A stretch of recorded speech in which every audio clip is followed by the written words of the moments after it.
A chuva caía como lágrimas de um céu lisboeta ferido, e Sofia, com o coração apertado como um fado mal cantado, viu-a pela janela embaçada do café na Rua Augusta. Ana, sua Ana, rindo com aquela estranha de cabelos loiros e sotaque estrangeiro, as mãos tocando levemente o braço dela, como se o mundo inteiro fosse delas e não o caos que Sofia carregava no peito.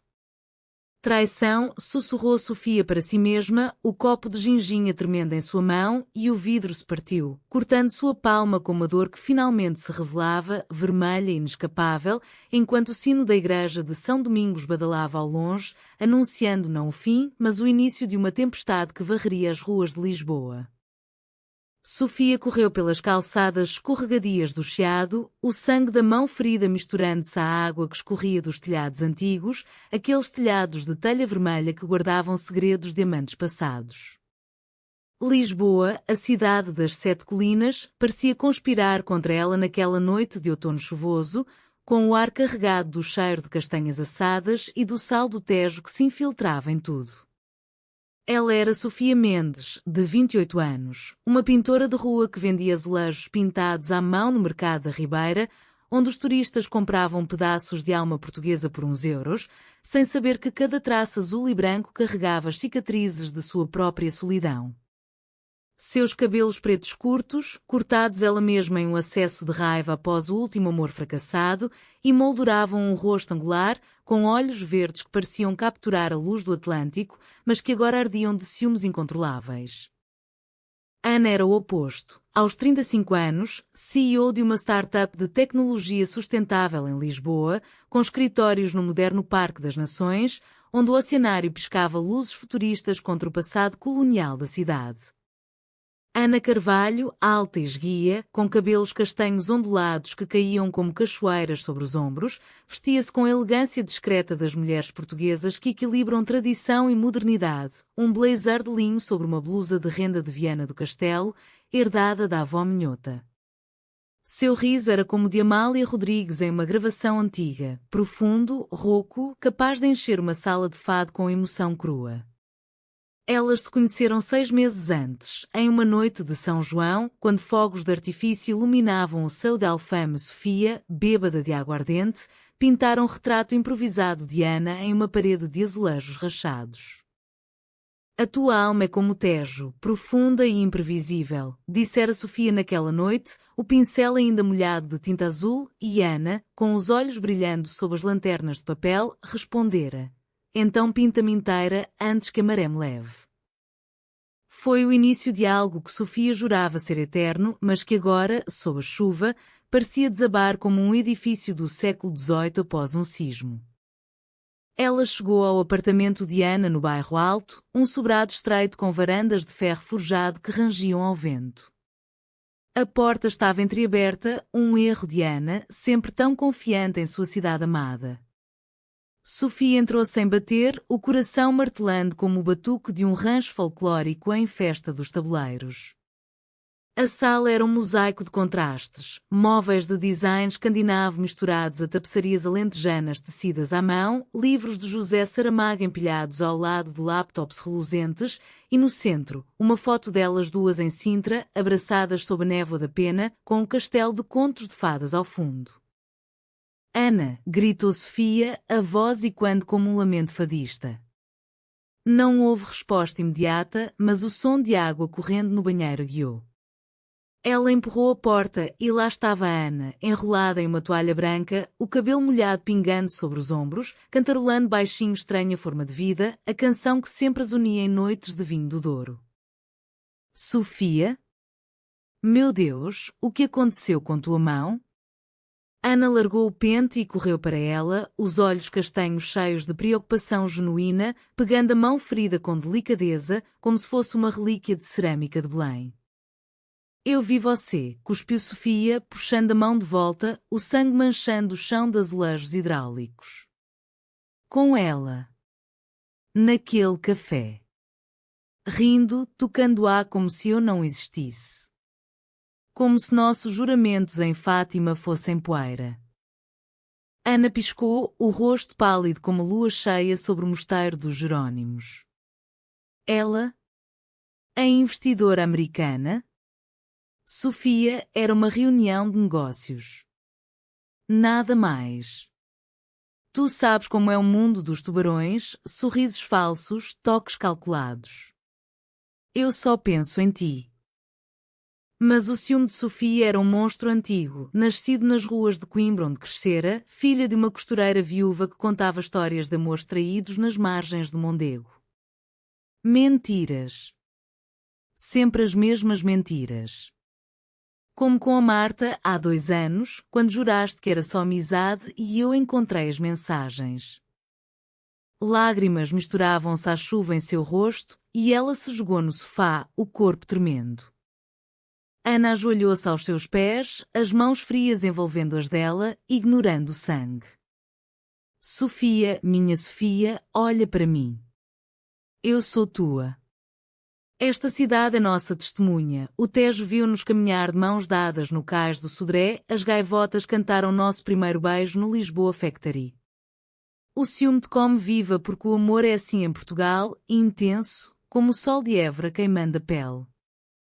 Elas passaram a noite assim, costurando feridas com palavras e toques suaves, Ana limpando a mão de Sofia com gás de uma caixa de primeiros socorros que cheirava a eucalipto, enquanto contava histórias da avó, uma fadista de Alfama que perdera o amor na ditadura de Salazar, mas encontrara força nas canções. Sofia, aos poucos, acalmou-se, o peito subindo e descendo como as ondas do Atlântico em Cascais.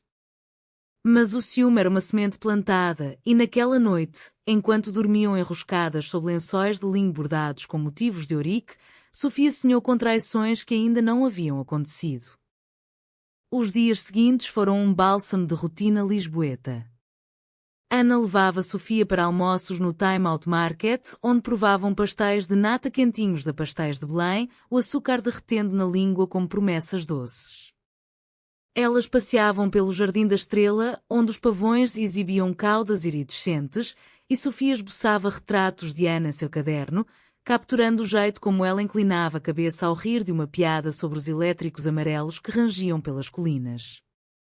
Tu és minha musa moderna, murmurava Sofia, e Ana respondia com um beijo que cheirava a café de torrefação local. Mas o trabalho de Ana era um abismo. Como CEO da Equwave, uma empresa que desenvolvia painéis solares inspirados nos moinhos de vento alentejanos, ela viajava para reuniões em Porto e Faro, deixando Sofia sozinha com seus pincéis e dúvidas. Uma tarde, enquanto pintava um mural no bairro da Ajuda, azulejos representando sereias do Tejo entrelaçadas em abraços lésbicos, um ato de rebeldia sutil contra a homofobia velada que ainda sussurrava nas esquinas católicas, Sofia recebeu uma mensagem anônima, uma foto borrada de Ana em um jantar de gala no Hotel Ritz, o braço ao redor de uma executiva de cabelos loiros, a mesma da chuva. O ciúme explodiu novamente, mais feroz, como um incêndio em Monsanto durante o verão seco. Sofia largou os pincéis e correu para o hotel, o coração batendo ao ritmo das saias de bailarina no Teatro Nacional de São Carlos. Chegou ofegante, o vestido florido colado à pele suada, e invadiu o salão de baile, onde lustres de cristal iluminavam rostos de elite portuguesa, políticos, artistas, herdeiros de impérios de cortiça e vinho.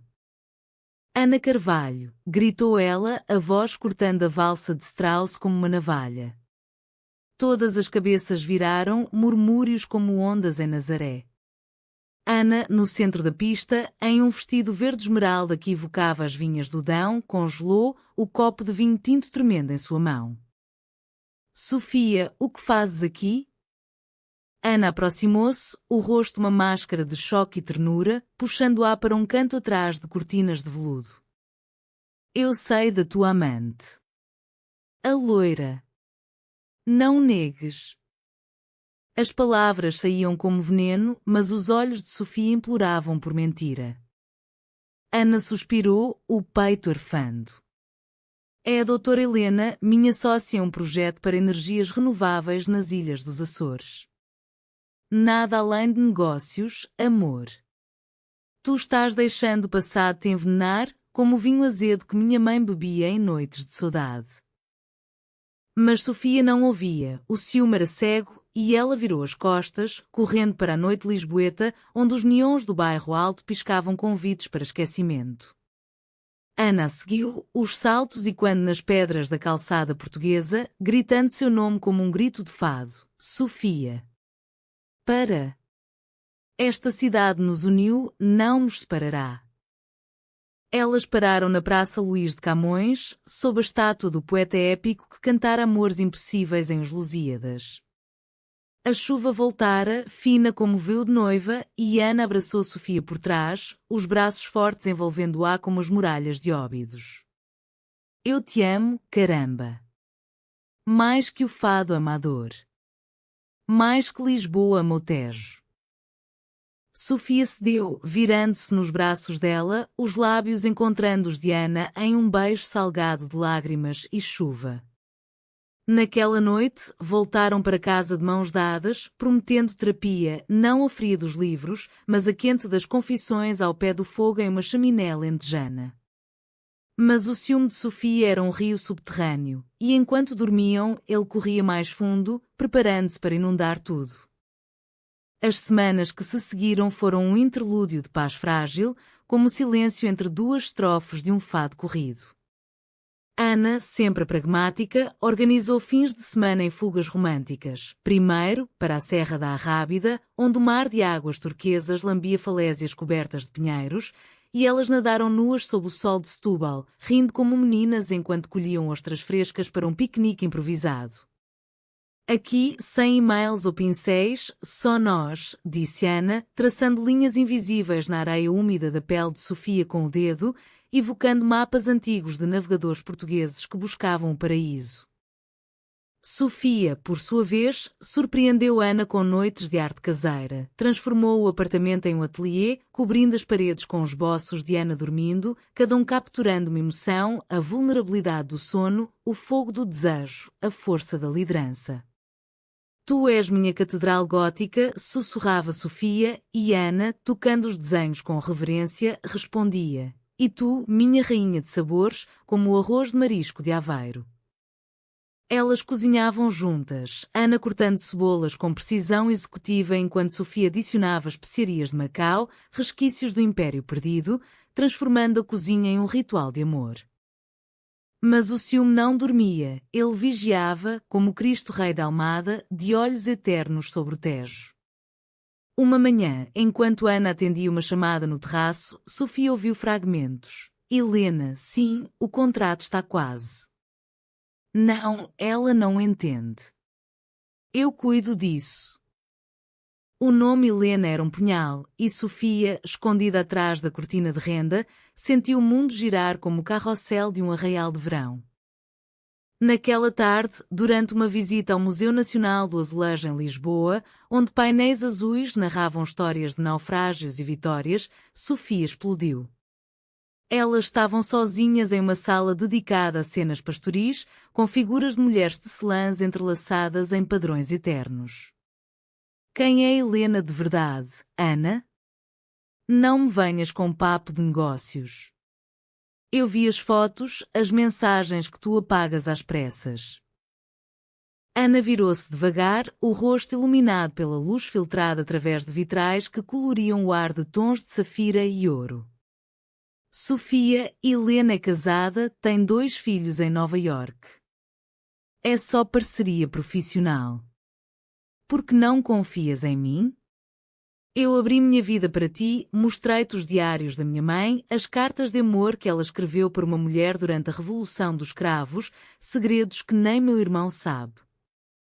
As palavras de Ana tocaram uma corda profunda em Sofia, que crescera ouvindo histórias semelhantes de sua tia-avó, uma enfermeira em Évora que amara em silêncio durante o Estado Novo, escondendo fotos embaixo do colchão. É que... O medo, Ana. Em Portugal, o amor entre mulheres ainda sussurrado, como fado em tabernas escondidas. E se o mundo nos roubar isso? Ana puxou-a para um abraço, os corpos colando-se como peças de um puzzle de bordados transmontanos. Então lutamos, como as Marias da PIDE que se rebelaram. Eu não sou o passado teu, Sofia. Sou o futuro, painéis solares para vilas esquecidas no Alentejo, energia limpa para que nossas filhas um dia.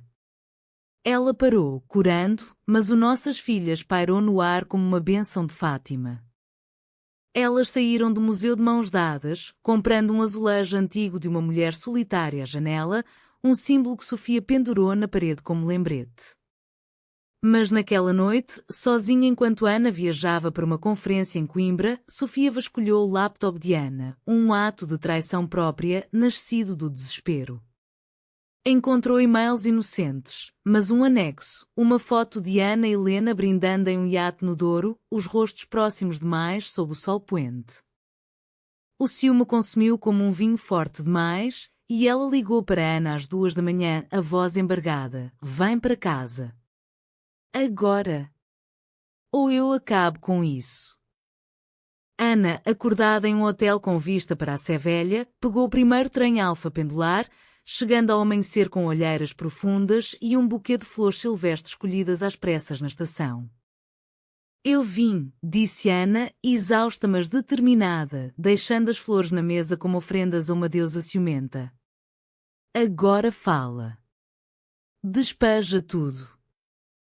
Sofia chorou então, um choro gutural como o lamento de uma viola de fado, contando de sua infância em Coimbra, onde vira a mãe chorar por um pai ausente, e jurara nunca amar assim.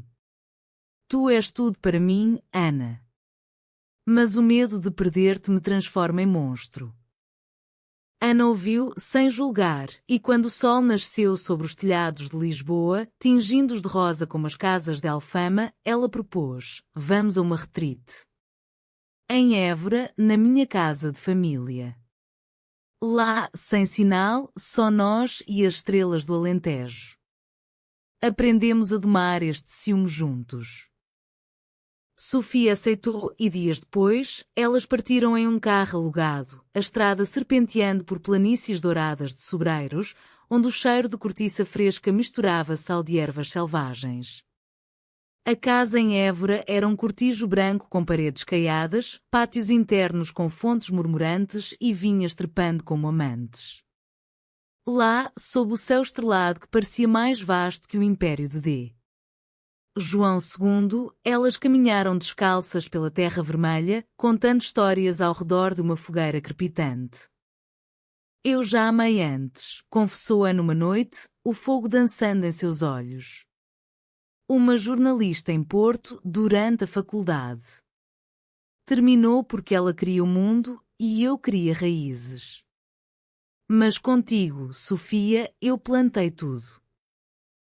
Sofia, tocada, compartilhou seu próprio segredo, um amor de juventude em uma trupe de teatro em Lisboa, terminado por escândalo familiar. Somos sobreviventes de amores partidos, como os navios de Vasco da Gama. Naquele retiro, o ciúme adormeceu temporariamente, substituído por risos e toques que curavam. Elas dançaram ao som de um rádio antigo tocando fado vadio, os corpos movendo-se em sintonia como as marés de Sagres. Mas o mundo exterior chamava, e com ele, as sombras. De volta a Lisboa, Ana recebeu uma oferta irrecusável, uma fusão com a empresa de Helena, que exigia meses em reuniões bilaterais. "É o sonho", disse Ana, animada, mas vendo o pavor nos olhos de Sofia, adicionou: "Vem comigo. Para os Açores, depois. Nós transformamos isso em aventura." Sofia sorriu, mas no peito, o ciúme sussurrava: "E se for o fim?" Ela começou a pintar furiosamente um mural em seu estúdio no Lisboa Factory, duas mulheres paradas por um oceano de azulejos quebrados, uma CEO interno, a outra com pincel, estendendo as mãos. O outono em Lisboa aprofundava-se, com folhas de plátano caindo como confetes melancólicos nas avenidas, e o ar carregado do aroma de sardinha assada nas festas de Santo António que se aproximavam. Ana mergulhou no projeto da fusão, dias longos no escritório com vistas para o Vasco da Gama, onde o ponto se estendia como um braço esticado para o futuro.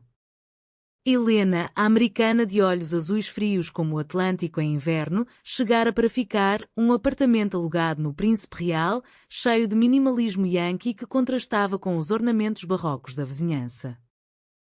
Sofia tentava se ocupar, exposições no mate, onde suas pinturas de amor lésbico em tons de cobalto e ouro atraíam olhares curiosos de casais jovens, murmurando sobre a nova geração pós 25 de Abril. Mas toda noite, quando Ana voltava exausta, cheirando a perfume corporativo e vinho de reuniões, o ciúme acordava. Como foi com Helena hoje? Perguntava Sofia, casual demais, enquanto preparava um bacalhau à brás, o ovo e a batata chiando na frigideira como sua raiva contida. Bem produtiva, respondia Ana, beijando sua nuca. Ela é dura na negociação, mas justa.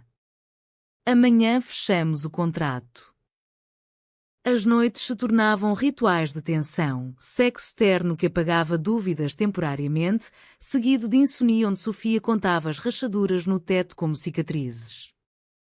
Uma vez, durante o Festival Internacional de Fado em Alfama, elas foram a um concerto no Senhor Vinho, onde uma fadista de voz rouca cantava gaivota sobre amores que voam para longe. Lágrimas rolaram pelo rosto de Sofia e no escuro da taberna, com o cheiro de gin e tabaco, ela sussurrou: "Promete que não voas, Ana." "Eu sou âncora, não gaivota", jurou Ana, entrelaçando os dedos, os anéis de prata tilintando como sinos de Natal em Óbidos. Mas o destino, caprichoso como o tempo em Madeira, interveio. Durante uma semana de team building em Sintra, Ana enviou uma mensagem errada. "Helena, obrigada pelo jantar incrível. Tu fazes-me sentir viva de novo. Beijos." Destinada a Sofia, mas o autocorrect traiu e o erro chegou ao telefone errado. Sofia, sozinha em casa pintando ao som de rádio que tocava morna cabo-verdiana, herança portuguesa no Atlântico, viu a notificação piscar. O mundo parou. O pincel caiu, tinta azul espirrando como sangue no chão. Viva de novo. As palavras ecoavam como um verdito de tribunal inquisitorial. Ela não ligou, em vez disso, saiu para a noite, vagando pelo bairro alto onde bares LGBTQ+, como finalmente pulsavam com música eletrónica misturada a fado remichado. Bebeu até o esquecimento, dançando com estranhas de cabelos tingidos, mas o ciúme seguia como sombra. Ana retornou na manhã seguinte, encontrando apartamento vazio, uma nota rabiscada: "Viva tua nova vida. Eu sou só o passado." Pânico invadiu. Ela procurou em todos os lugares, o estúdio no Lisboa, o café na Augusta, até o mirador da Senhora do Monte, onde costumavam ver o nascer do sol. Encontrou Sofia no hospital de Santa Maria após uma queda bêbada nas escadas de um elétrico, o braço engessado e o rosto inchado de choro. "Meu amor", murmurou Ana, ajoelhando ao lado da cama, o hospital cheirando a desinfetante e saudade. "Foi um erro de digitação. Eu quis dizer tu fazes-me sentir viva de novo, para ti. Helena é nada." Sofia, dopada de analgésicos, olhou-a com olhos vidrados. "Erros. Sempre erros. Como minha mãe errou ao casar com um homem que a deixou. Eu não aguento mais, Ana." Ana chorou então, um choro raro para uma mulher que comandava salas de reunião com ferro. "Então me dá uma chance de provar. Eu cancelo a fusão se preciso. Equwave é meu sonho, mas tu és minha alma." Dias de recuperação foram um purgatório. Sofia em casa, o gesso rabiscado com desenhos de corações partidos, Ana cuidando dela com sopas de poeiras alentejanas e leituras de poesia de Sofia de Melbreiner, versos sobre mares e amores eternos. "Nós somos como as ilhas selvagens", disse Ana uma tarde, enquanto Sofia dormia em seu colo. "Isoladas, mas conectadas pelo oceano do amor." Sofia curou fisicamente, mas a ferida emocional supurava. Ela começou terapia com uma psicóloga no Chiado, uma mulher de meia idade com sotaque madeirense que falava de ancestralidade emocional, como o trauma das gerações passadas, silenciadas pelo salazarismo, ecoava em amores modernos. "O ciúme é medo disfarçado", disse a terapeuta. "Enfrento-o ou ele te devora." Inspirada, Sofia propôs uma viagem, não de fuga, mas de confronto. Para os Açores, onde o projeto de Ana começaria. Eu vou contigo. Enfrente Helena, enfrente meu medo. Ana aceitou, aliviada, e elas voaram para São Miguel, a ilha verde de ananases e crateras vulcânicas, onde o ar cheirava a enxofre e flores silvestres. Lá, em um hotel com vista para o Lago das Sete Cidades, onde lendas de amantes azuis e verdes se separavam, elas caminharam de mãos dadas por trilhas de lava solidificada. Helena chegou 2 dias depois, loira e eficiente, em calças de linho e óculos de sol. Sofia a viu pela primeira vez de perto, bonita, sim, mas com olhos vazios como o oceano em tempestade. Durante o jantar em uma quinta de chá de Gorriana, Sofia sentou-se ao lado dela, o coração acelerado como um furacão atlântico. Então, Helena, disse Sofia, servindo vinho de pico, o que te traz a esta ilha perdida? Helena sorriu, profissional. Negócios, mas também a beleza. Portugal tem uma alma que os EUA perderam. Seus olhos deslizaram para Ana por um segundo, mas era admiração, não desejo. A noite fluiu conversas sobre energias renováveis misturadas a histórias de vulcões e sereias açorianas. Sofia observou e, aos poucos, o ciúme recuou como maré baixa. Helena era humana, falível, com todo seu divórcio, de filhos que mal via, de uma solidão que Ana preenchera apenas como amiga. Na cama naquela noite, com o som das ondas batendo na costa de Mosteiros, Sofia abraçou Ana. Eu vejo agora. É medo, não verdade. Mas o verdadeiro teste veio dias depois, uma festa corporativa na Lagoa do Fogo, com fogueiras e música de viola da terra. Helena, um pouco bêbada de poncha açoriana, puxou Ana para dançar um folclore local, os corpos girando em círculos ritmados. Sofia assistiu de longe, o ciúme cutucando, mas respirou fundo, lembrando as palavras da terapeuta. Em vez de explodir, juntou-se a elas, a mão na de Ana, formando um trio de risos sob as estrelas. De volta a Lisboa, o inverno instalava-se devagar, com névoas matinais que envolviam a cidade como um chale de viúva e o cheiro de lareiras acesas em casas antigas. A fusão foi assinada, um sucesso que encheu os jornais com fotos de Ana sorrindo ao lado de Helena, inocentes, mas para Sofia, um lembrete afiado. Ela mergulhou em seu trabalho, preparando uma exposição solo no Museu Coleção Berardo, no Centro Cultural de Belém, onde suas pinturas exploravam amores proibidos em azulejos portugueses. Mulheres de épocas passadas, de rainhas mouras a fadistas do século XX, entrelaçadas em abraços que desafiavam o tempo e a sociedade. Ana apoiava, pendurando posters no escritório e convidando colegas para a vernissage. Tu estás brilhando, minha artista, dizia, beijando-a antes de sair para reuniões. Mas o sucesso de Ana atraía olhares, não só de Helena, agora parceira distante em Lisboa, mas de uma nova figura, a doutora Maria Fernandes, uma consultora de investimentos de Faro, com cabelos ruivos como o sol do Algarve e um riso que ecoava como ondas em lagos. Maria apareceu em uma gala de beneficência no Convento do Carmo, ruínas góticas que abrigavam eventos elegantes, com arcos destruídos pelo terremoto de 1755 como metáfora de resiliência portuguesa. Ana, em um vestido preto que acentuava sua silhueta como uma estátua de Mafra, conversava com ela sobre fundos para projetos verdes no interior abandonado. Sofia, convidada como parceira, observou de um canto, champanhe borbulhando em sua taça como bolhas de raiva. O ciúme, domado mas não morto, rosnou. Maria tocava o braço de Ana ao rir, um gesto casual, mas para Sofia era uma declaração de guerra. Ela esperou até o fim da noite, no carro voltando para casa pelo túnel do Marquês de Pombal, as luzes da cidade borrando como lágrimas. Quem era a ruiva? Perguntou, a voz baixa mas afiada como uma navalha de barbear em Óbidos. Ana, distraída com o trânsito, respondeu, Maria? Uma potencial investidora. Inteligente, visionária. Poderia mudar o jogo para o Alentejo. Visionária o suficiente para te tocar assim? Sofia virou-se, os olhos faiscando sob os postes de luz. Ana parou o carro em uma rua lateral no Rato, o motor ronronando como um gato ciumento. Sofia, para. Isso é paranoia. Maria é hétero, casada com um pescador de Portimão. Eu só vejo-te em todo lado.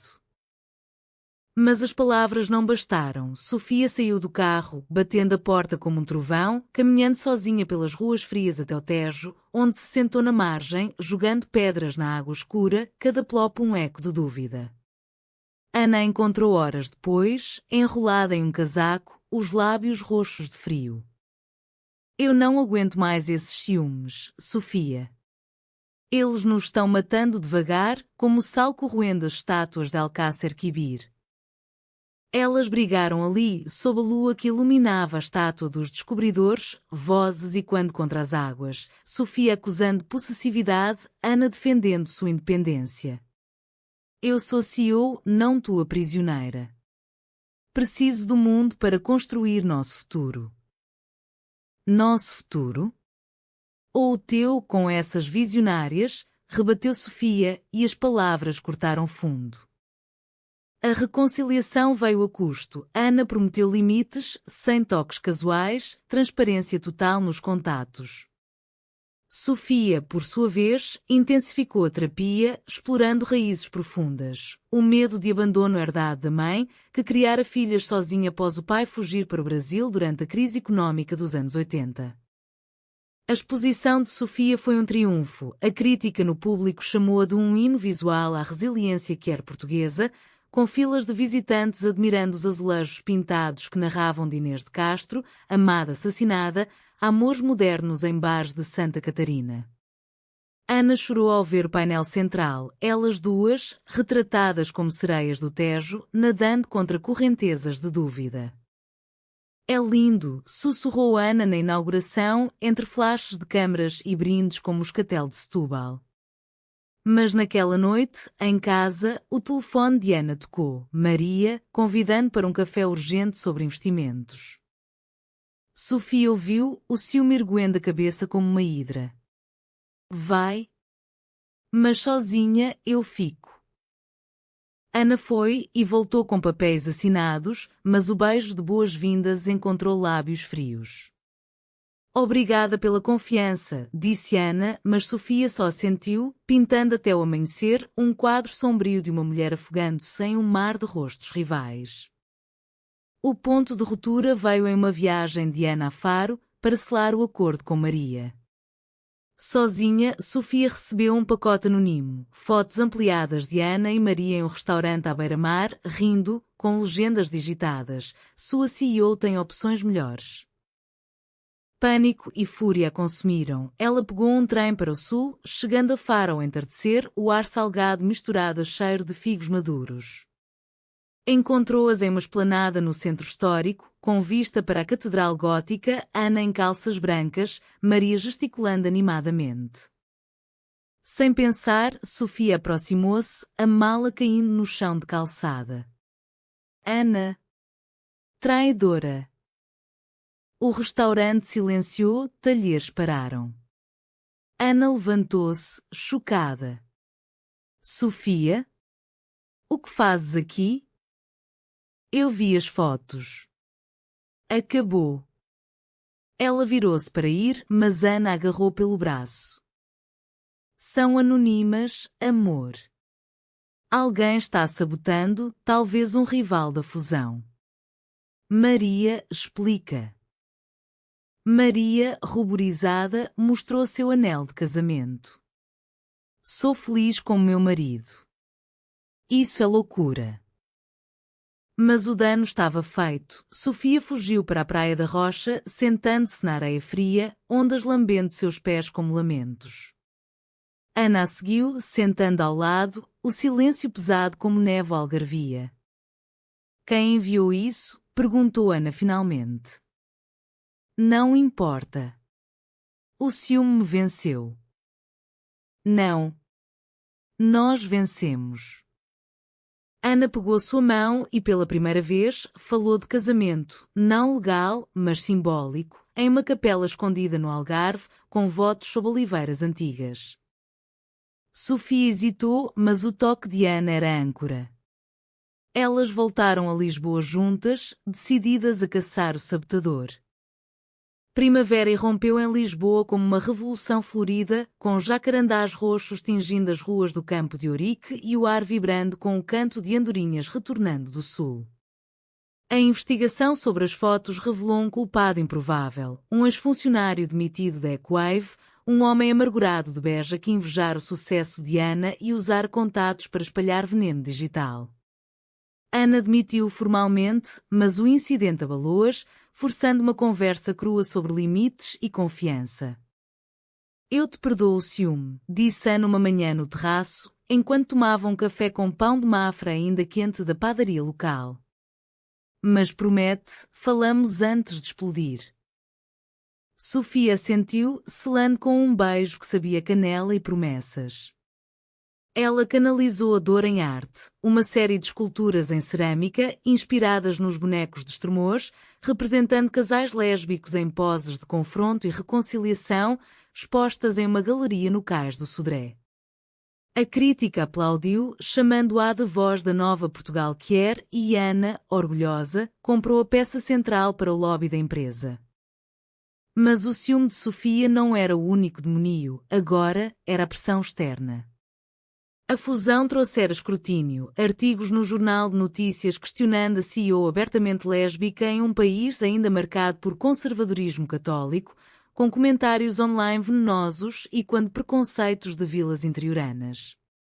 Ana, resiliente como o sobreiro alentejano, respondia com discursos em TEDx sobre diversidade em tech, mas em casa, desabava nos braços de Sofia.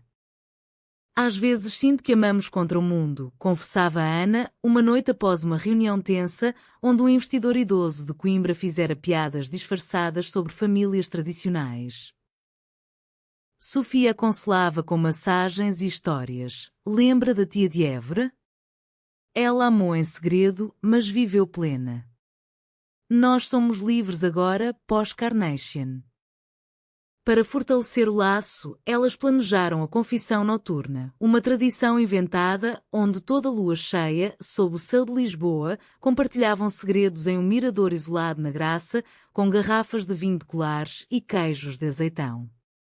Na primeira, Sofia confessou um desejo antigo, adotar, criar uma família que desafiasse normas. Ana, olhos brilhando, revelou o seu, deixar a CEO por um tempo, abrir uma fundação para artistas que era em Portugal, financiada por sua herança. Tu e eu construindo legados, disse Ana, e elas fizeram amor ali, sob estrelas, toques suaves como brisa de Sesimbra, sem pressa, só conexão profunda. O verão chegou com calor sufocante, e com ele, o alto tranco. Helena, agora amiga próxima, convidou-os para uma viagem de iate pelo Douro, uma celebração da fusão bem-sucedida. Sofia hesitou, mas Ana insistiu, enfrenta o passado. Torna-o aliado. O iate, um veleiro clássico batizado Fado do Rio, navegou pelas encostas vinícolas de Pinhão, onde vinhedos em socalcos pareciam tapetes tecidos por deuses. Helena era a anfitriã perfeita, ensinou Sofia a remar, compartilhou histórias de sua própria jornada que era em uma família conservadora de Boston e à noite, ao redor de uma mesa com lampreia bordaleza e vinhos envelhecidos, brindaram a amizade. Mas na segunda noite, ancoradas perto de Régua, uma tempestade atlântica irrompeu, ventos uivantes, chuva horizontal como lágrimas de fado. O iate balançava violentamente e, em pânico, Helena agarrou Ana para se equilibrar, os corpos colados no convés escorregadio. Sofia, emergindo do camarote, viu a cena à luz de um relâmpago, Ana e Helena, encharcadas, abraçadas contra a fúria do céu. O ciúme explodiu como trovão. Afasta-te dela, gritou Sofia, a voz perdida no vento, empurrando Helena que caiu, machucando o tornozelo. Ana, horrorizada, ajudou Helena para dentro, enquanto Sofia se trancava no banheiro, soluçando. Eu estraguei tudo. Sou um monstro.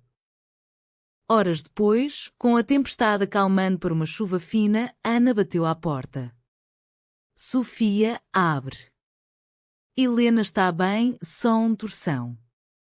Mas nós precisamos falar. Sofia abriu, o rosto inchado. Eu vi e o pânico veio. Como em Faro. Ana sentou-se no chão úmido, puxando-a para o colo. O ciúme não é só teu, é nosso, moldado por uma sociedade que nos ensina a duvidar. Mas olha, Helena é irmã, não amante. E tu és minha esposa em espírito.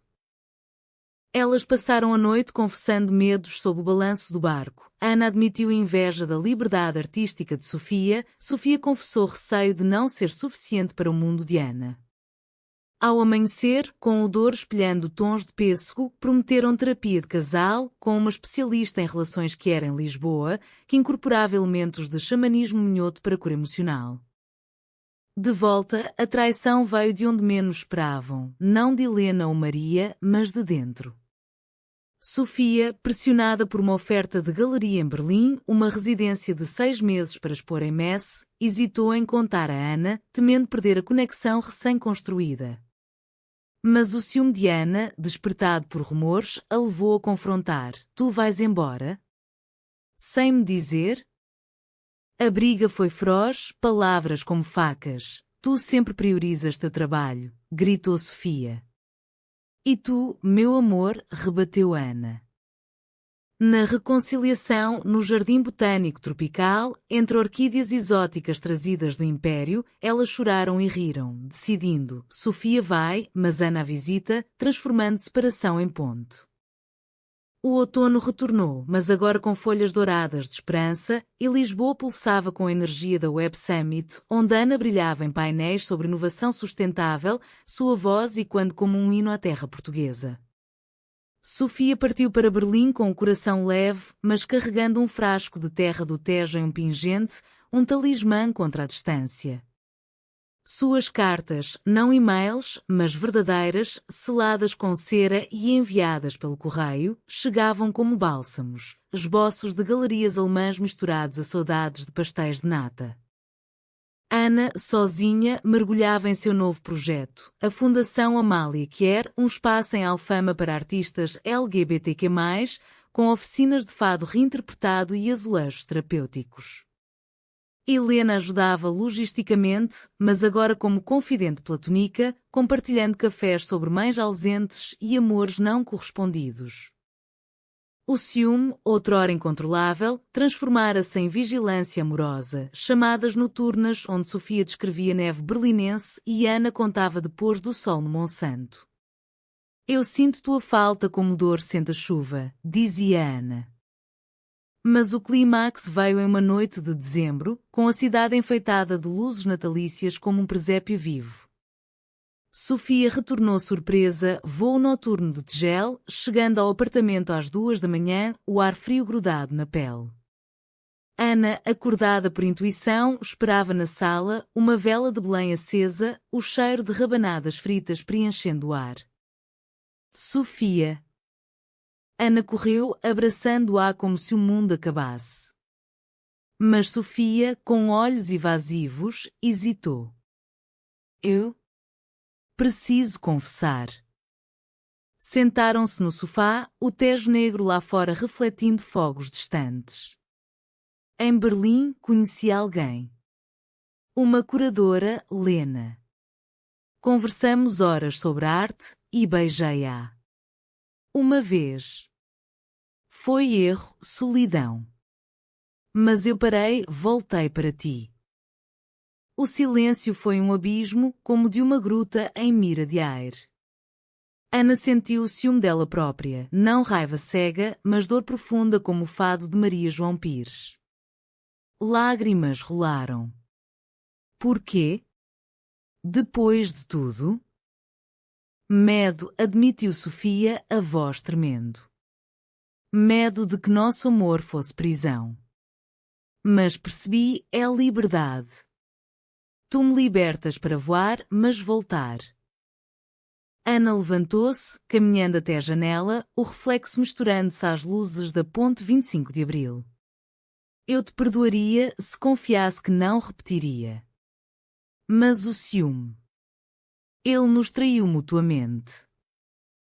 Elas passaram a noite em confissão noturna estendida. Ana revelou ter flertado levemente com Maria em Faro, quase impulsionado por vinho e dúvida. Somos humanas, falíveis como Portugal, império que caiu, mas renasceu na democracia. Ao amanhecer, com o sino da Basílica da Estrela badalando Natal, elas escolheram, não fim, mas renascimento. Ana propôs o casamento simbólico, em uma capela em Tomar, o Templo dos Templários, com votos escritos em azulejos personalizados. Sofia aceitou e meses depois, sob um céu de primavera, cercadas por amigos que er de Lisboa ao Porto, elas trocaram anéis de cortiça entalhada, prometendo, no ciúme encontramos força, na confissão, luz, na esperança, eternidade.